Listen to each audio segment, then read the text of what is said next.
దర్శి ప్రాంత ప్రజలకు గొప్ప శుభవార్త. A to Z బజార్, కురిచేడు రోడ్డు, దర్శి. ఇప్పుడు మన దర్శిలో 10 రూపాయల నుండి 1000 రూపాయల వరకు 1000 రకాల వెరైటీలతో మనం ప్రతిరోజు ఉపయోగించుకునే అన్ని వస్తువులు అతి తక్కువ రేట్లకి లభించును. లేడీస్ కార్నర్ లో లభించే ప్రతి వస్తువులు మా వద్ద లభించును. అన్ని రకాల ఫంక్షన్లకు ఆర్డర్లపై సప్లై చేయబడును. విచ్చేయండి. A to Z బజార్, గడియార స్తంభం సెంటర్, కురిచేడు రోడ్డు, దర్శి.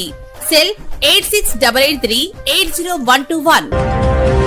దర్శి ప్రాంతంలో ప్రస్తుతం ఎత్తుగాలులు వీస్తుండటంతో గాలికి లేస్తున్న దుమ్ము ధూళికి రోడ్లపై రాకపోకలు సాగించే వారికి కళ్లల్లో దుమ్ము ధూళి పడుతూ ఇబ్బంది పడుతుండగా, దీనికి తోడుగా ఇసుక లోడుతో వెళ్తున్న ట్రాక్టర్ల వలన ప్రజలు రోడ్లపై రాకపోకలు సాగించేటప్పుడు కళ్లల్లో ఇసుక పడుతుండటంతో తీవ్రంగా ఇబ్బంది పడుతున్నారు. కళ్ల సమస్యలకు గురవుతున్నారు. ఇసుక, మట్టి వంటి ధూళి సంబంధమైన వాటిని ట్రాక్టర్లలోనూ, లారీలలోనూ, టిప్పర్లలోనూ రవాణా చేసేటప్పుడు దుమ్ము లేవకుండా వాటిపై పట్టలు వంటి వాటిని ఈ వాహనదారులు ఏర్పాటు చేసుకోవాల్సిన ఆవశ్యకత ఎంతైనా ఉంది. సంబంధిత అధికారులు తగు చర్యలు చేపట్టాలి.